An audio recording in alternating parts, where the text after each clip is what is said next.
Launch team wishes you good luck and Godspeed.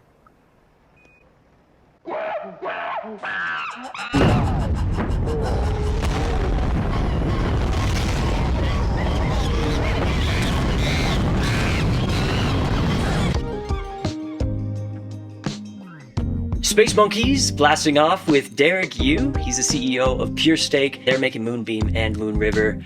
We had him on the show a long time ago, back when Moonriver first got its slot on Kusama, and finally we get to connect in person. Derek, welcome to the show. Thanks for having me. It's that's like a really long time ago. It feels like it's not that long ago, but it feels like a super long time ago. It was a super long time ago, and I feel like life was totally different back then, wasn't it? Well, I mean, was it like a year and a half? Was that maybe it hasn't even been 2 years, right? What we kind of talked about last time was how you guys, or how I was framing it, was you guys were rolling out the red carpet for EVM compatible projects and kind of welcoming them into Polkadot. Mm-hmm. You guys have done amazing executing on that vision ever since. But I'm curious, in that time, what are some things that have happened maybe faster than you anticipated? Mm-hmm. And then on the other side, I want to know, what are some things that you're still waiting for that you thought would be done by now? Okay, that's a good question. I mean, I think that the original idea that we talked about even back then, to say that like, hey, they're like, the EVM is like a very important tech stack.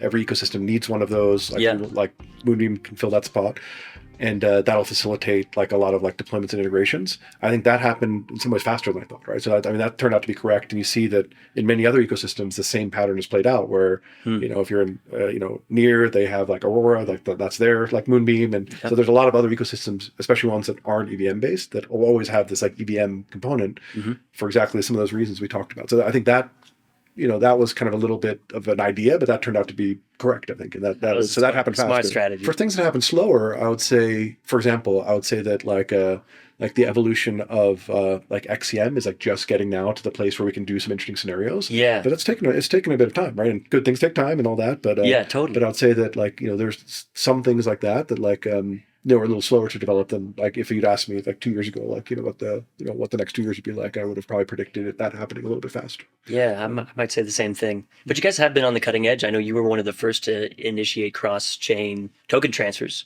right? And you guys had that beautiful app that you made. Yeah. What sort of new features are you guys looking to integrate with XCM v3 on the horizon? Does this unlock some new capabilities of the vision for you? Yeah. So, and I think, so here's things that I would say have changed in the last 2 years where, obviously the original draw to Polkadot was this concept of having, substrate, having many chains, having XCM as a way to like glue them together and talk to each other. I think that what's happened in the intervening time is there's been a lot of development on like EVM stack technologies to tackle like at least similar problem space. Yeah. So if you look on Moonbeam now, there's all these like general message passing protocols that are deployed there. So that's folks like Layer 0, like Axelar, like Hyperlane, Wormhole. Sure. So we see there's been a lot of movement like in that area. I would say on the XCM side, like the very first thing that was done was this XC20 implementation and being able to take substrate assets, move them to Moonbeam, expose them into the Moonbeam like EVM. Yeah. That's been pretty popular. I would say that there's for assets like DOT and other things, there's been a lot of movements onto Moonbeam to particularly interact with like DeFi protocols. So I think that was the first thing was done. A lot of like great feedback we got on that interaction. The thing that's like coming up now that I'm most interested in is we're just about getting to this place where we have the ability to do like outbound messages from smart contracts and inbound messages, right? So inbound XCM messages that map all the way into a small contract call. Right. Those are the basic building blocks needed for like a bunch of scenarios. It's going to be like a big unlock. Okay, what's a scenario that like you can imagine? Sure. So I'll give you an example. Like we're been working closely with the team at Centrifuge. Centrifuge is another Parachain. Nice. They're focused on like real world assets. They have a very like thoughtful and elaborate system for like all these like processes you have to go through if you want to take a real world asset and tokenize it. Yeah. One of the things that you need to do there is that there's like a list of people that are allowed to interact with that asset. There's kind of like a concept of almost a whitelist. Sure. And so the XCM integration is, those assets like, they want to like move to Moonbeam, right? People might want to, for example, they already have collabs with Maker and with Aave, and so it might make sense to collab with Moonwell, let's say, or like one of the lending protocols. Right. But to do that, like it's not just like the token moving, you have to like also move like these like rules around, right? So if there's a list of like 20 people that can interact with that have gone through this KYC process, Okay. That's XCM has been used not only to move the token, but also to update this like list of like allowed people that are allowed to interact with it. Very cool. So that's like an example of a scenario that's unlocked. I mean, you guys have been crushing XCM. I think your Parachain, Moonbeam specifically, has, at least in USD terms, more transactions in and out over XCM than any other Parachain in the ecosystem. But there's this one piece that we've heard about, but hasn't quite come to fruition yet. And this is the ability to export ERC20 assets throughout the rest of Polkadot. Where are we on that? And has it been more difficult than we first thought? I think that there was, sometimes you try something and then you learn and you get feedback and then you realize, maybe that approach wasn't like the right approach. Let's kind of retrench and let's try a different direction. Yeah. So that's a little bit of the story here. So this XC20 thing is the first thing that was implemented in the protocol. That allows for, remote substrate assets to come in and be accessed from the Moonbeam EVM as ERC20s, as we were just talking about. But there was also this idea of an implementation for what we call like mintable XC20s. So a mintable XC20 is an XC20 that's like starts off on Moonbeam, but that can then like leave Moonbeam to go like to other parachains. Right. Now, I think the thing that we figured out is that these were not regular ERC20s. This was like a specific thing, right? It's like technically it's a precompile. So there's like a governance action you need to like do to like get it in place. Okay. On the Moonbeam side. On the Moonbeam side. So I think what we realized is that teams just don't do that, right? So like if they're launching, they just like don't. It's not like there's any governance interaction or anything. They just like launch contracts. They launch ERC20 contracts. Yeah, right. And so then even by the time they think, oh, okay, now I need to like move this thing elsewhere, then they're kind of in the wrong state because then they had a regular ERC20, whereas they should have started off with this other thing. Okay. And so then there was some thought of, do we figure out a migration path or something? But I think what we realized is that, we need to make it so that regular ERC20s can just be kind of upgraded and exported, like without needing to change anything. Yeah, right. And so that's like the effort that's underway from a tech implementation perspective right now to do that. Okay. Still look possible? Oh yeah, no, for sure. Okay, fantastic. Anything's possible with the right, time and the right minds at work. So good stuff. Yeah, so I'm looking forward to that because I think the one thing that I see from talking to other Parachain teams is that there is definitely like a hunger and a thirst for assets coming from like outside of from other Parachains or from outside like Dapps altogether, right? Particularly Ethereum mainnet, other destinations. So I think Moonbeam can play its part in being, you kind of mentioned this red carpet idea, but also for just for folks wanting to transit like assets from, let's say, Ethereum. I think Moonbeam can play an important role there, where it already has a lot of different like bridges and integrations on it, and then with this ability to move ERC20s and Moonbeam EVM like into Kusama. Yeah, I think that's there's basically a pathway to moving all sorts of assets then like in. Sounds amazing. Definitely makes sense why Parachains would maybe want to soak up some of that liquidity coming in through Moonbeam here. But I'm curious, why do they want to move to Polkadot? Or why do you find projects that are coming over and saying, hey, we want to deploy on Moonbeam? What are they looking for? No, it's a good question. I would say that like historically, one draw has always been like access to like the assets in the ecosystem. Okay. So for example, I'd say for DeFi protocols, a lot of them are motivated by like getting access to DOT. And so that's, if you think about it, if you want to access DOT, it's a top 10 asset, whatever it is. Sure. But it's not that easy to interact with it, right? You have the relay chain, but that's not designed for smart contracts or for anything. So I think that was just getting access to that asset like was an important driver for a lot of teams. Okay. If I think about why teams are deployed to Moonbeam now, it really is around a lot of the teams we're working with are like implementing these cross-chain use cases because Moonbeam is, let's call it, specialized in that, like versus relative to other EVMs. That's right. You're supposed to be able to augment like traditional EVM contracts with the capabilities of Polkadot, right? Yeah, that's right. So like the key thing in the approach has been to not break compatibility because EVM gives you like access and compatibility to all these tools, so you don't want to break that. And then the way that the extensions have happened is via these precompiles we were talking about, which is like kind of special system contracts, if you want to call them that. They're special like built-in contracts. Okay. But those allow access to like advanced substrate and Polkadot functionality. So that could be XCM messages, that could be governance. We have governance, that could be staking. Right. So there's all sorts of extensions, I guess, we've done into the base EVM to allow for all these like new functions. What are some things you probably have your finger right on the pulse of Ethereum? Right. What are some trends that you're finding compelling and interesting Yeah. over in Ethereum there? Ethereum is still the center of Web3 in a way, in terms Yeah. of just like assets, people, and other things. So, Sure. that's something we're always staying close to. One thing I'd say that I'm pretty interested these days is in app chains. Okay. So, basically application specific chains, Mm. and what are the options as a developer for building those? Yeah. And obviously Substrate and like being a Parachain is one option. But Cosmos has always historically been like another option. Yeah. But there's like new options coming to market now, like a bunch of like new options from different ecosystems for like building app chains. And I feel like a lot of people are converging on some of the ideas that have been around in Kusama for like a long time. Yeah. So right. I think it's a good validation for what's happening here. Some examples of other ecosystems, you have these things called subnets, or I think they've been recently rebranded to hyperchains, like on Avalanche. Wow. You've got supernets on Polygon, so that's their version of this kind of application-specific chain. Cool. And then like on Ethereum mainnet, the big thing these days are these like app-specific rollups. So like, there's Arbitrum optimism. Right. So I think what people are doing now is saying, you know what, let me just have my own Arbitrum, right? So my own rollup that's like an EVM, like layer 2, but I'm just going to deploy like only my application in there. And so that's like one of the later trends. Now I think there's pros and cons for each of these, and I still, there's still like a lot of like technical like advantages like on the Polkadot side. Of course, yeah. Decentralization and. I mean, for me, I think it's like the core tech, the shared security model. Like most all these things don't have that. Right. My sense of the challenge on Polkadot is it's still like difficult to deploy. Like this is like the thing, right? Right. And so we're working on even some other. I've been involved in a couple of projects that are trying to help like reduce the friction with like deployment as well. Make it easier to deploy. Deployment of contracts of chains to Polkadot. Okay. Of all chains, of any chain to Polkadot. Yeah.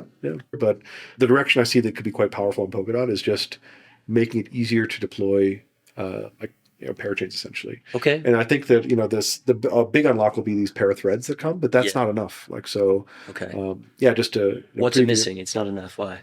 Well, both parachains and para threads are ways of purchasing security. Yeah. But you're still left with a lot of things you have to do as a developer. So we went through this process on Moonbeam, right? So you get like a parachain slot, and there is a whole auction, crowd loan, all these things you have to go through. Yeah. But once you have the slot, you still need to provide not only the code, but like collators, and like then you realize you need a staking implementation to like even permissionlessly select like which collators are going to be able to author blocks. And so there's a bunch of things you have to deal with. Okay. So what have you done? Have you set up some sort of like on-ramp where you can help projects? I'm involved actually with helping advise like a new project that has some former like Moonbeam like folks that like are pursuing a new kind of a new parachain.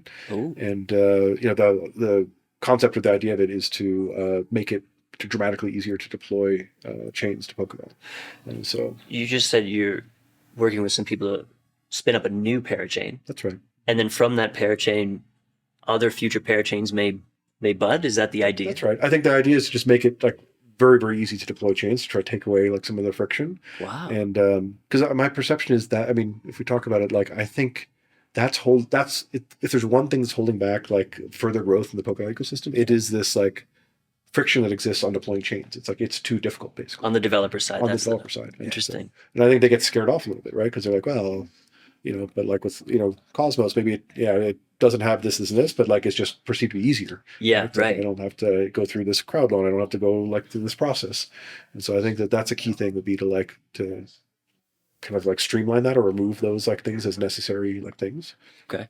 I think that'll like be a big like a catalyst for like further growth. Are you guys going to launch this on Kusama? There's a separate teams. It's a little bit TBD, like what the plans are. But I'm a big believer in Kusama and the idea of the canary net. So personally, like my thing is that if I think about all the learnings that happened from Moonriver, right? You can't like quantify it basically. Like there's. And for every problem that we hit there, that was like one less problem that was hit like when that same code was moved to Moonbeam and Polkadot. Interesting. Oh, I really like this idea of onboarding chains. And you think you'll be onboarding kind of these app-specific chains? Is that the idea? This new project will be. I mean, obviously, Moonbeam is still focused on on smart contracts, and I think the thing just to not to work too much, but the scenarios that I find quite interesting on Moonbeam these days are these what I call these like native like cross-chain architected like applications. Well, this is what I wanted to ask you about. Yeah. I wanted to see if you see a difference between app-specific chains and then cross-chain applications. I see them as coexisting. So like it might be that you start as a smart contract on Moonbeam, but then you Right. realize, you know what, there's these functions that I need like a lot of horsepower behind. And so maybe then you also have like a chain that's like helping support like that use case. But Okay. it's not that it's a smart contract or a chain, it's both, right? And they're talking to each other via XCM, right? Yeah. And so this is the approach I see a lot of teams taking on Moonbeam, where they might have their home base or their hub on Moonbeam, but they're meeting the users and assets like where they live. So then you'll have like a remote, like kind of a remote contract on Avalanche, or remote contract on Polygon and Ethereum mainnet. Yeah. And then users are interacting with that local thing. Mm-hmm. But then behind the scenes, like the coordination and a lot of the gears turning are like back on Moonbeam. Okay. And so that's it's, this hub and spoke model is a common one. I liken it to just a regular business where you might have an HQ somewhere, but then you have like a branch office like in Boston and New York and, different cities basically. So you think EVM's not going anywhere? 10 years out?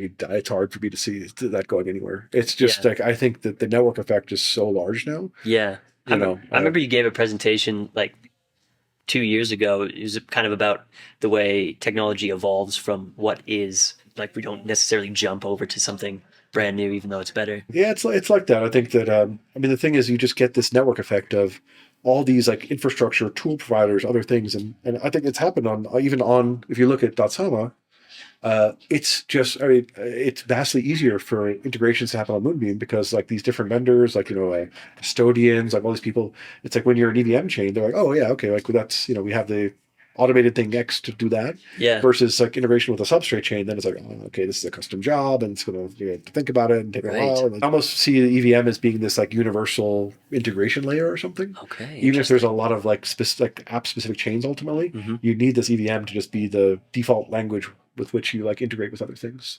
Yeah, gotcha. That's kind of how I see it. Seems like more and more games are popping up. Are you following this space at all?